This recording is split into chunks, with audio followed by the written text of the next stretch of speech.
تغنى بالقرآن وحي السماء الرباني.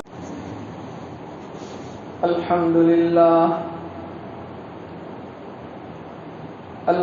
لله الذي هدانا لهذا وما كنا لنهتدي لولا أن هدانا الله. لقد جاءت رسل ربنا بالحق صلوات الله وسلامه على سيدنا محمد وعلى آله وصحبه وبارك وسلم تسليما كثيرا.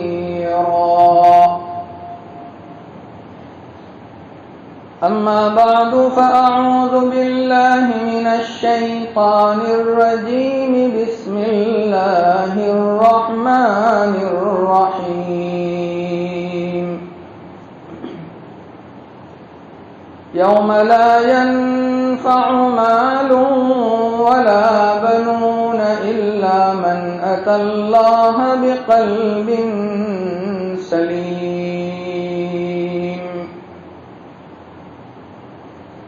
وقال عليه الصلاة والسلام: ألا إن في الجسد لمضغة إذا صلحت صلح الجسد كله وإذا فسدت فسد الجسد كله ألا وهي القلب. صدق الله وصدق رسوله النبي الكريم ونحن على ذلك لمن الشاهدين والشاكرين والحمد لله رب العالمين. بلغ العلا بكماله كشف الدجى بجماله حسنت جميع خصاله صلوا عليه وآله. اللهم صل على سيدنا محمد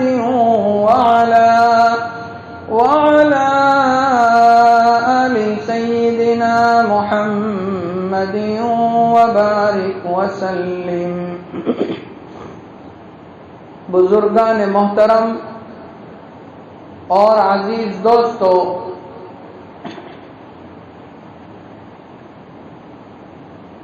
انسان کو حق تعالی شانہ نے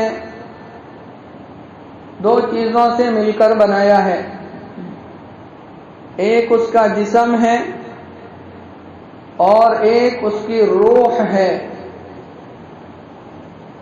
جسم کو باقی رکھنے کے لیے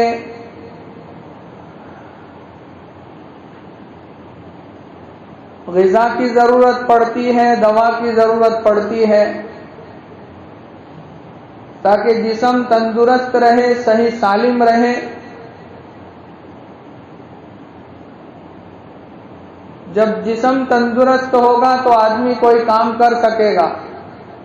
بیمار ہو گیا انسان کچھ نہیں کر سکے گا. اسی طریقے سے روح کو بھی غذا کی ضرورت پڑتی ہے، کھانے کی ضرورت پڑتی ہے، دوا کی ضرورت پڑتی ہے. جسم چونکہ مٹی سے بنا ہے اس لیے اللہ نے جسم کی ساری ضرورتوں کو مٹی کے ساتھ منسلک کر دیا، اور روح چونکہ اوپر سے آنے والی چیز ہے اس لیے اس کی غذا بھی اوپر کی چیزیں ہوگی. اور جسم اور روح دونوں میں اصل ہے روح.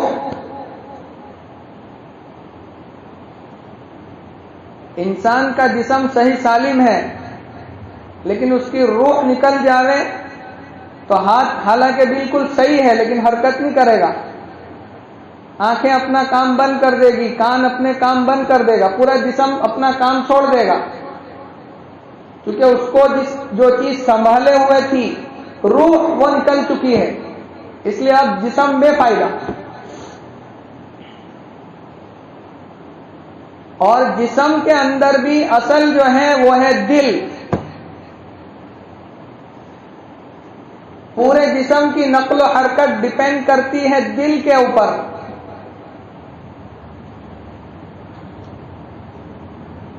دنیاوی زندگی کا قائم رہنا بھی دل پر ڈیپینڈ کرتا ہے کہ اگر یہ دھڑک رہا ہے تو انسان اس دنیا میں ہے، اور دھڑکنا چھوڑ دیا تو پھر دوسری دنیا میں پہنچ جائے گا. تو جسمانی اعتبار سے بھی دل بہت امپورٹنٹ ہے، اور روحانی اعتبار سے بھی دل ہی ہے. اس لیے انبیاء کرام علیہ الصلوۃ والسلام کی محنت کا جو مرکز رہتا ہے وہ ہے دل.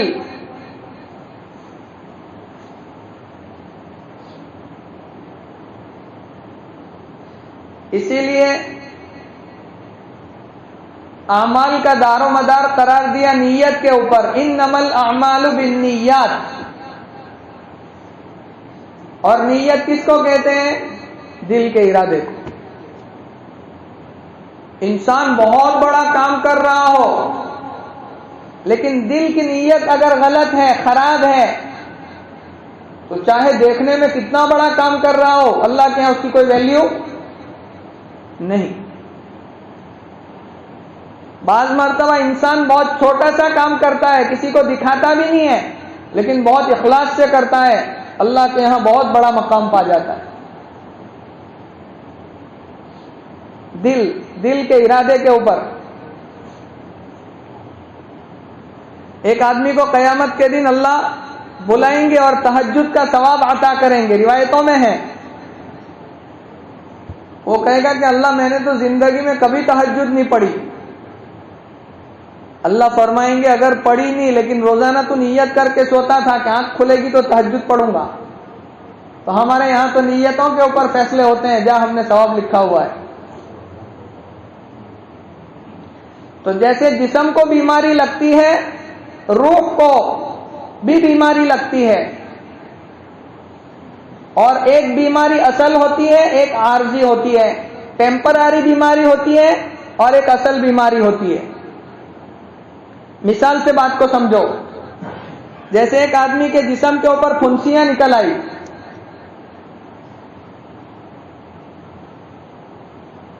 اب ڈاکٹر کے پاس گیا تو ڈاکٹر صاحب نے 2 طرح کی دوائیں دی. ایک ٹیوب دی لوشن کے اوپر لگاؤ، اور گولیاں دی پینے کے لیے کہ اس کو پینا ہے. اب اس نے لے جا کر وہ لوشن تو استعمال کیا، لگانے کی جو ٹیوب دی تھی اس کو استعمال کیا، اور جو پینے کی دوائی تھی وہ تھوڑی کڑوی تھی. تو کہا یہ کڑوی دوا کون پیتا ہے؟ تو وہ گولیاں نہیں پی، خالی لوشن لگایا تو وہ اچھا ہو گیا زخم. لیکن 8-10 دن کے بعد پورے جسم کے اندر پھر پھنسیاں نکل کر کے آئی. پھر حکیم صاحب کے پاس، ڈاکٹر صاحب کے پاس پہنچا کہ ڈاکٹر صاحب یہ دیکھو کیا ہو گیا. تو ڈاکٹر صاحب نے پوچھا کہ میں نے جو دوائی پہلے دی تھی وہ پی تھی؟ کہا نہیں، لگانے والی لگائی تو تھی لیکن پینے والی پی. سچا آدمی تھا، ڈاکٹر صاحب کے سامنے بالکل سچ بول دیا کہ جو لگانے والی تھی وہ استعمال کی تھی، پینے والی چونکہ کڑوی تھی اس لیے میں نے نہیں پی. تو پھر ڈاکٹر صاحب نے سمجھایا کہ وہ جو اوپر جو پھنسیاں نظر آتی ہیں نا، یہ عارضی اور ٹیمپراری بیماری ہے، اور تم نے جو لوشن لگایا وہ ٹیمپراری اچھا ہو گیا.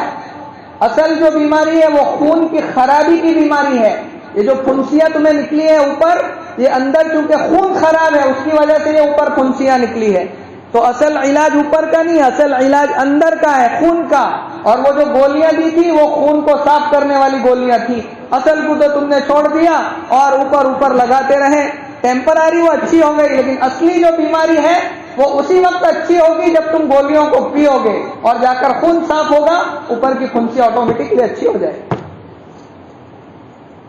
آج ذرا ہم اپنے آپ کو بھی دیکھیں. کہ ہم ظاہر میں کتنے ٹپ ٹاپ میں رہتے ہیں، کپڑے دیکھو، لباس دیکھو ہمارا، چشمے دیکھو، چمپل دیکھو، جوتے دیکھو،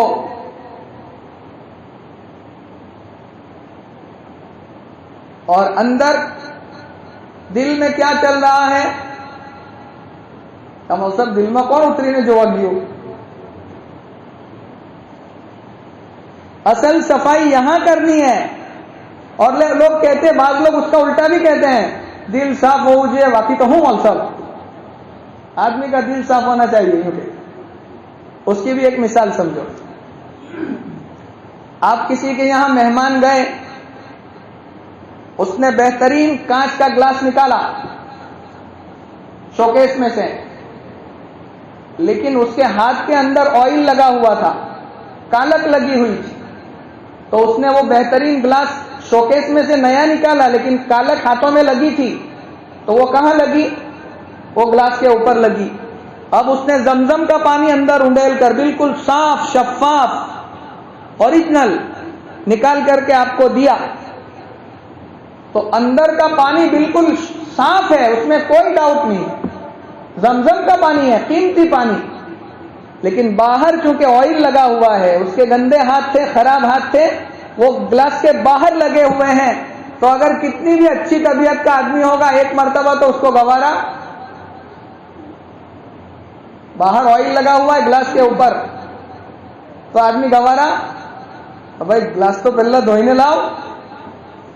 ارے بھائی اندر تو پانی، اندر تجھے اندر کا پانی پینا ہے کہ باہر کا گلاس چاپنا ہے؟ تو کیا کہے گا؟ ارے پینا تو اندر کا ہی پانی ہے، لیکن باہر بھی تو اچھا دکھنا چاہیے نا. وہ طبیعت میں کیا آ جائے گی؟ گھین آ جائے گی باہر کا گلاس دیکھ کر. اسی لیے خالی باہر کی ٹپ ٹاپ بھی اچھی نہیں، اندر اگر خرابی ہو، اور اندر کی اچھائی بھی اندر کی اچھائی بھی کافی نہیں، باہر کی اچھائی بھی مطلوب ہے. اللہ تعالیٰ انسان کو اچھا رہنا پسند. اللہ جمیل ویحب الجمال. اچھا لباس پہنو، اچھا کھانا کھاؤ، اچھی چیزیں استعمال کرو. شریعت میں منع نہیں ہے. قرآن خود کہہ رہا ہے وَأَمَّا بِنِعْمَةِ رَبِّكَ فَحَدِّثْ. تمہیں اللہ نے جو نعمتیں دی ہیں وہ اللہ تمہارے اوپر دیکھنا بھی چاہتے ہیں، منع نہیں ہے. بات بہت دور چلی جائے گی. کہنے کا منشا یہ ہے کہ اصل بیماری ہوتی ہے دل میں. دل اصل ہے، اس کو صاف کرنے کی ضرورت ہے. ایک آدمی ہمارے مفتی لاجپوری رحمت اللہ علیہ، اللہ ان کی قبر میں نور برسائے، ان کے پاس گیا کہ مول صاحب کنواں اندر اونڈیڑو مری گیلو سے، چوہا مر گیا ہے، تو کیا کریں؟ کتنا پانی نکالیں؟ کھل گیا ہے، پھٹ گیا ہے. تو مفتی صاحب نے مسئلے کے حساب سے بتا دیا کہ اتنے اتنے ڈول پانی نکال دو، تمہارا کنواں پاک ہو جائے گا. مفتی صاحب کو آنے والے ایڈوانس زمانے میں زندگی گزارنے والے کی عقل پر بھروسہ تھا، اس لیے اس کو آگے کچھ بتایا نہیں، خالی اتنا کہا کہ اتنی اتنی ڈولیں نکال کر پھینک دے تو کنواں صاف ہو جائے گا. تو وہ عقل مند آدمی جتنی ڈولیں بتائی تھی نکال کر دھڑا دھڑ پھینک دی اور آ گیا. کہا مفتی صاحب اب صاف ہو گیا؟ مفتی صاحب کہا دیکھو مجھے تمہاری عقل مندی پر پورا بھروسہ ہے، تم ایڈوانس زمانے کے نوجوان ہو، پڑھے بڑھے لکھے، کالج کے اندر گئے ہوئے، پوچھنا تو نہیں چاہیے لیکن پھر بھی میں پوچھ لیتا ہوں کہ وہ جو چوہا اندر تھا وہ تم نے پہلے نکالا کہ نہیں نکالا؟ کہ نہیں مفتی صاحب وہ تو اندر ہے. مفتی صاحب نے کہا جس چیز نے کنویں کو گندا کیا تھا وہ تو ابھی اندر پڑا ہے، تو تیرا کنواں پاک کیسے ہوگا؟ پہلے اس کو نکال، اس کے بعد پانی نکال، تو پھر جو نیا پانی آئے گا وہ کنویں کو صاف رکھے گا. میرے بھائیوں، ہم ذرا اپنے دل کے اوپر نظر ڈالیں. ہمارے دل کے اندر تکبر کے، حسد کے، کینہ کے، کپٹ کے، بغض کے، عداوت کے، نفرتوں کے کتنے چوہے اندر مر کر کے پڑے ہیں.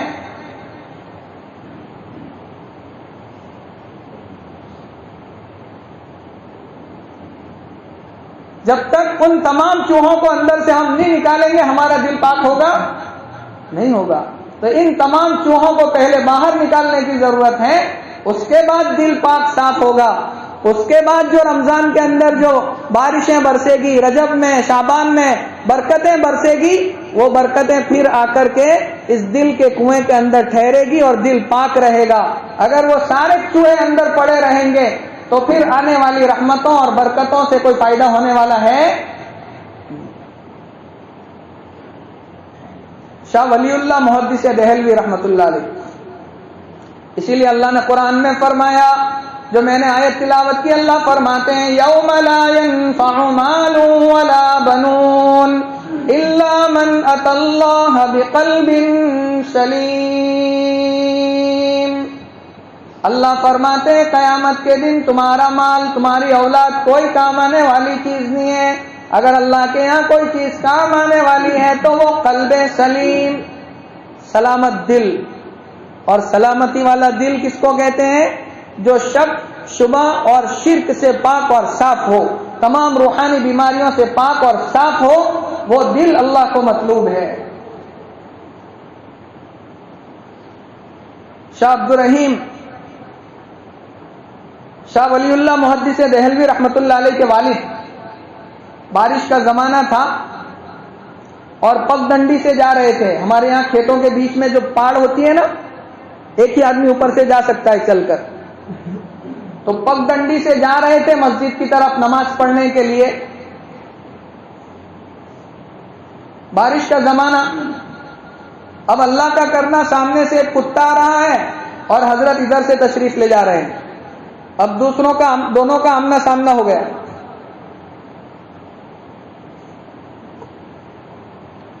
ایک چوپڑی کے اندر وہ قصہ پڑھا تھا، وہ یاد آ گیا۔ دو کتے ندی پار کر رہے تھے، ایک اس کے اوپر سے، لکڑے کے اوپر سے، اور دونوں آپس میں ایک دوسرے پر چلم چلی، کتے تھے تو چلم چلی کیا، دونوں لڑے اور نیچے اندر ندی میں گرے۔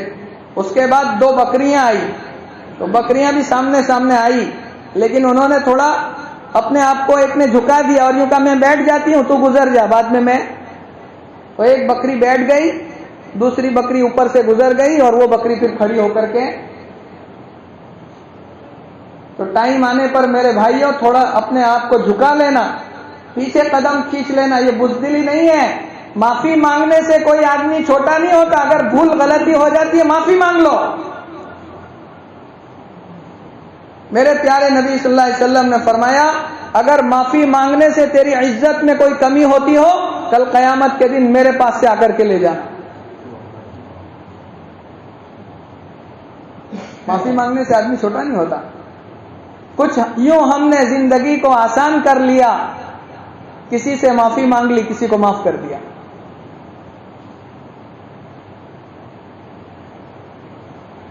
اللہ والا اور کتا آمنے سامنے۔ اب اللہ والے نے کتے سے یوں کہا، اللہ کے بندے تجھے تو نماز نہیں پڑھنا ہے، میں ابھی نہا دھو کر وضو کر کے کپڑے پہن کر آیا ہوں، اگر میں نیچے جاؤں گا گروں گا، میرے کپڑے خراب ہوں گے، کیچڑ ہے، مجھے نماز پڑھنی ہے، تو نیچے اتر جا تاکہ میں جاؤں، تاکہ نماز پڑھ لوں، میری نماز کا وقت جا رہا ہے۔ اللہ نے کتے کو زبان دے دی۔ آدمی اگر سیکھنا چاہے نا، کتے سے بھی بہت کچھ سیکھ سکتا ہے اور گھوڑے سے بھی بہت کچھ سیکھ سکتا ہے۔ اس سنیچر کو تفسیر چلی تھی، والعادیات ضبحا فالموریات قدحا فالمغیرات صبحا فاثرن به نقعا فوسطن به جمعا۔ اللہ نے گھوڑے کی قسمیں کھائی، گھوڑے کی قسمیں کھا کر اللہ ہمیں کہہ رہے ہیں، ان الانسان لربه لکنود۔ اے انسان، تو ذرا گھوڑے کو دیکھ، جب جنگ کا میدان ہوتا ہے تو مالک کا کتنا وفادار رہتا ہے کہ وہ خالی ایڑ لگاتا ہے اس کو اور دشمنوں کے جھمگھٹے میں گھسنے کا اشارہ کرتا ہے، اپنی جان کی پرواہ کیے بغیر گھوڑا سب کچھ اپنا قربان کر کے مالک کی وفاداری کا ثبوت دیتا ہے، اور جہاں مالک اس کو ڈالتا ہے وہ کودنے کے لیے تیار ہو جاتا ہے۔ ان الانسان لربه لکنود۔ اے انسان، ذرا گھوڑے کو دیکھ کر شرم کر، اس کو تو نے 2-4 ٹائم دانے کھلائے، چارہ کھلایا، وہ تیرا اتنا وفادار نکلا کہ جنگ کے میدان میں اپنی جان کی پرواہ کیے بغیر تجھے لے کر کے باہر نکل گیا، اور تو صبح سے شام تک اور رات سے صبح تک کروڑوں نعمتیں استعمال کرتا ہے، پھر بھی تو ناشکرا کا ناشکرا رہا۔ تو اگر سیکھنا چاہے انسان تو جانور سے بھی بہت کچھ سیکھ سکتا ہے۔ حسن بصری رحمت اللہ علیہ نے کتے کی خوبیاں لکھی ہے کہ اگر یہ کتے کی جو خوبیاں ہیں وہ اگر انسان اپنا لینا تو اللہ کا بہت بڑا ولی بن جائے، وہ کبھی ذکر کریں گے. لیکن اب یہاں کتے کو اللہ نے زبان دے دی. او اللہ والے، تیری بات بالکل صحیح ہے، میں کتا ہوں، جانور ہوں، مجھے نماز نہیں پڑھنا ہے اور مجھے پاک صاف بھی نہیں رہنا ہے، لیکن ایک بات سن لے، اگر میں نیچے اتر گیا اور تو گزر گیا تو تیرے دل میں اگر یہ بات آ گئی کہ میں کتنا اچھا ہوں، میں اللہ کا ولی ہوں، میرے پاک صاف کپڑے، کتا تو ایک حقیر جانور ہے، وہ نیچے اتر گیا، تو اگر تیرے دل میں میری حقارت آ گئی اور تیرے دل میں ذرا سا تکبر پیدا ہو گیا کہ میں کتے سے اچھا ہوں، کہ میں اوپر سے گزر گیا، میں نے کتے کو نیچے اتار دیا، تو 7 سمندر کا پانی بھی اگر آپ ڈالو گے نا تب بھی آپ کا دل صاف نہیں ہوگا.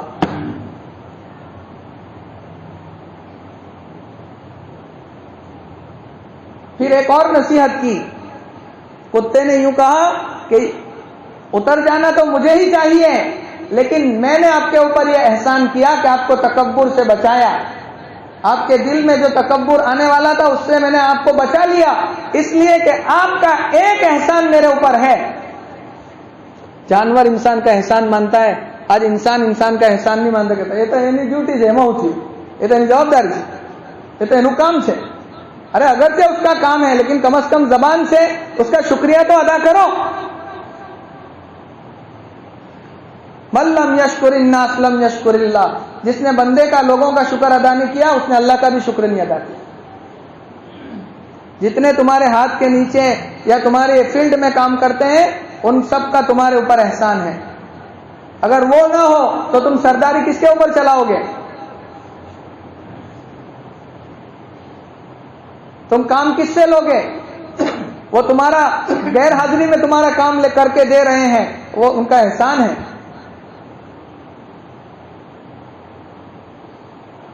تو بھائی کیا احسان ہے؟ کہا حضرت میں کسی زمانے میں بہت ٹھنڈی تھی اور میں چھوٹا سا بچہ تھا اور ٹھنڈی میں ٹھٹھر رہا تھا، آپ اس وقت گزر رہے تھے اور آپ کی نظر میرے اوپر پڑی کہ یہ کتے کا چھوٹا سا بچہ یہاں پڑا ہے، اگر اس کو گرمی نہ دی گئی تو یہ ٹھنڈی میں ٹھٹھر کر مر جائے گا، تو آپ نے اپنا کرتا نکالا تھا اور کرتے میں لپیٹ کر گرم گرم کر کے مجھے وہ گھاس پھوس کے اندر ڈال کر کے گرمی پہنچائی تھی اور میں زندہ بچ گیا تھا. آپ کے اسی احسان کا میں بدلہ چکانے کے لیے میں وہی کتا ہوں جس کو آپ نے ٹھنڈی سے بچا کر زندگی بخشی تھی. آپ کا یہ احسان میرے اوپر تھا، اس لیے آپ کے اس احسان کو میں نے آج چکا دیا.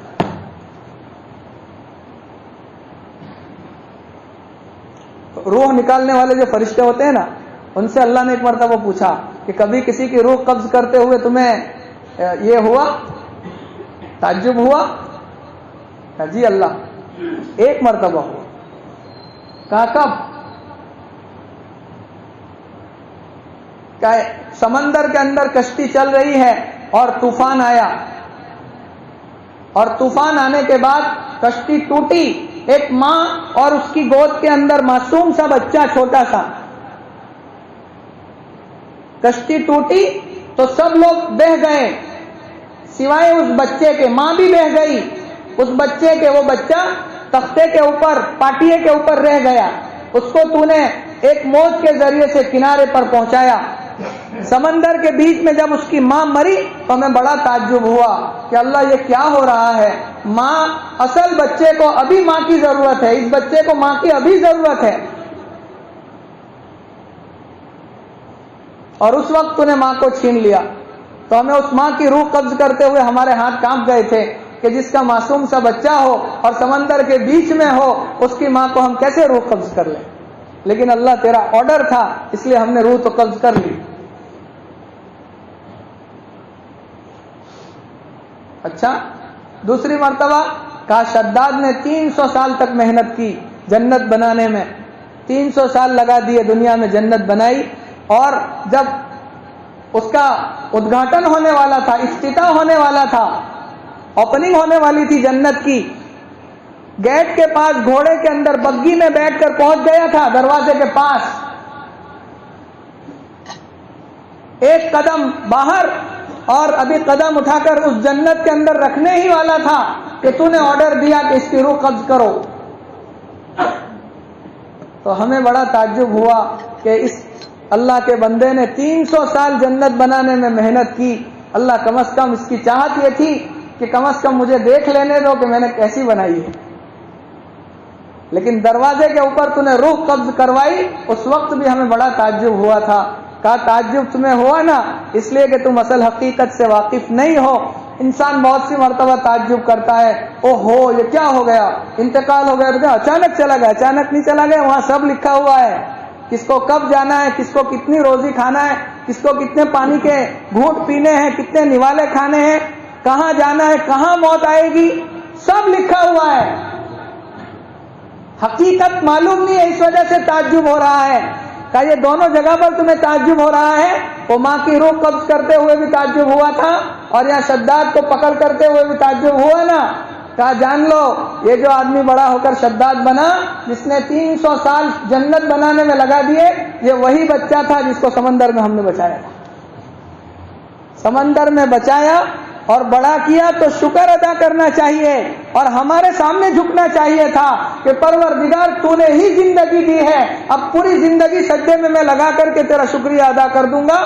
شکریہ ادا کرنے کے بجائے اس نے ناشکری کی, نافرمانی کی اور میرے ہی سامنے باغی بن کر کھڑا ہو گیا کہ میں اللہ کے مقابلے میں جنت بناؤں گا.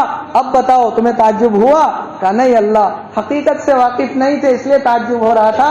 اب ہم سمجھ گئے کہ تیری حکمتوں کو تو احکم الحاکمین ہے, تیری حکمتوں کو کوئی نہیں جانتا. کسی کو مالدار کر دیا تیری حکمتیں ہیں, کسی کو غریب رکھا تیری حکمتیں ہیں, کسی کو نواز دیا یہ تیری حکمتیں ہیں, کسی کو کچھ نہیں دیا یہ تیری حکمتیں ہیں. جس حال میں بھی اللہ رکھے اس حال میں خوش رکھو. اسی لیے کہا دین کے معاملے میں اپنے سے اوپر والے کو دیکھو کہ وہ 100 رکعت نفل پڑھتا ہے, میں 200 پڑھوں گا. یہ اس زمانے کی بات ہے, ابھی کی بات نہیں کر رہا ہوں. ابھی تو وہ 2 نماز فرض پڑھتا ہے, میں سب پڑھوں گا. مول صاحب کا گلا بیٹھنے کو آیا, لیکن میرے بھائیو ہم کچھ نہیں مانگتے, خالی 5 ٹائم کی نماز پڑھو بس ختم. اور اللہ نے بھی خالی یہی رکھا ہے بس. روزانہ کی جو رکھی ہے اللہ کی, روزانہ کی جو ڈیمانڈ ہے وہ خالی 5 ٹائم کی نماز پڑھو. باقی سارا اللہ خود فرماتے ہیں, روایتوں کے اندر کئی ہے کہ سارے تیرے کاروبار, تیری روزی, تیری ٹینشن تو نماز پڑھ فجر کی, میں سب سنبھال لوں. وہ پروردگار کے اوپر ہمیں بھروسہ نہیں میرے بھائیو. خالی نماز کی پابندی رکھو. باقی تو رمضان تو سال میں 1 مرتبہ آتا ہے, زکوٰۃ تو کسی کسی کے اوپر ہے, سب کے اوپر نہیں, مالدار کے اوپر, وہ بھی سال میں 1 مرتبہ. حج زندگی میں 1 مرتبہ. سمجھ میں آ رہی بات؟ لیکن یہ ساری عبادتوں کے اندر کمزوریاں کیوں ہیں؟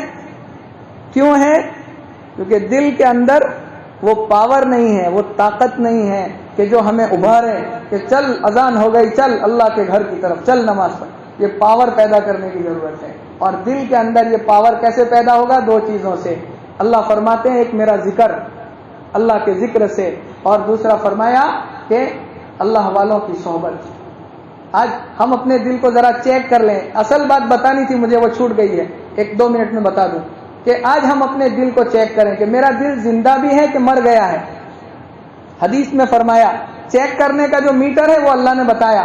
3 چیزوں میں اپنے دل کو چیک کرو خود کہ میرا دل زندہ ہے کہ مر گیا. پہلی چیز, قرآن کے سامنے اپنے آپ کو بٹھا کر کے چیک کرو کہ قرآن پڑھنے میں میرا دل لگتا ہے کہ نہیں لگتا ہے. اگر دل لگتا ہے تو میرا دل زندہ ہے, اور اگر دل نہیں لگتا, بھاگنا چاہتا ہے ادھر ادھر, بلکہ پورا سال رمضان کی عید کا چاند دکھا تب سے قرآن ہی نہیں کھولا, قرآن کی طرف دیکھا بھی نہیں, تو سمجھو کہ ہمارا دل مر چکا ہے. ایک نشانی. دوسری نشانی وفی مجالس ذکر, جب کہیں کسی ذکر کی مجالس, اللہ کے رسول کی باتوں کی مجلس چل رہی ہو, وہاں بیٹھ کر کے دیکھو 2 منٹ زیادہ ہو گئی تو کھجلی ہو رہی ہے کہ مول صاحب کہہ رہے پورو کریں, سمجھ لو کہ ہمارا دل مر چکا ہے. ذکر کی مجلس میں اللہ کے رسول کی باتوں میں دل نہیں لگتا, سمجھو ہمارا دل مر چکا ہے. تیسرا وفی اوقات الخلوہ, اکیلے میں اللہ کے سامنے بیٹھو, ذرا سر جھکا کر کے, دل نہیں لگے, کہیں موبائل پر ہاتھ مار رہا ہے, کہیں ادھر دیکھ رہا ہے, کہیں ادھر دیکھ رہا ہے, کہیں موبائل کھول رہا ہے, اکیلے میں بھی اللہ کی یاد نہیں آ رہی ہے, دل نہیں لگتا, تو تمہارا دل مر چکا ہے. 3 علامتیں، قرآن کے سامنے نہیں لگتا، اللہ کی یاد، اللہ کے ذکر میں نہیں لگتا، اور خلوت میں اکیلے میں دل نہیں لگتا، تو تمہارا دل مر چکا ہے۔ اللہ سے سوال کرو، اللہ مجھے زندہ دلی عطا فرما، میرا دل مر چکا ہے۔ اسی دل کے ساتھ اگر اللہ کے سامنے گئے تو ہمارا کیا ہوگا؟ اس لیے میرے بھائیوں، دل زندہ کرنے کی ضرورت ہے۔ نمازوں کی پابندی، اور ابھی مبارک دن شروع ہو چکے ہیں، قرآن کی تلاوت کی شروعات کرتے ہو نیت انشاءاللہ۔ انگلینڈ کے اندر ہمارے نذیر بھائی چوتھیا کی چاچی کا اور یوسف بھائی چوتھیا جو ہے ان کی ساسو ماں کا انتقال ہوا، امینہ بھائی کا، تو ان کے لیے دعا کی درخواست ہے۔ اللہ تعالیٰ ان کی بے انتہا مغفرت فرمائے، پسماندگان کو صبر جمیل عطا فرمائے، ہمارے قبرستان میں سوئے ہوئے ہمارے تمام مرحومین کے اللہ تعالیٰ مغفرت فرمائے۔ وآخر دعوانا الحمدللہ۔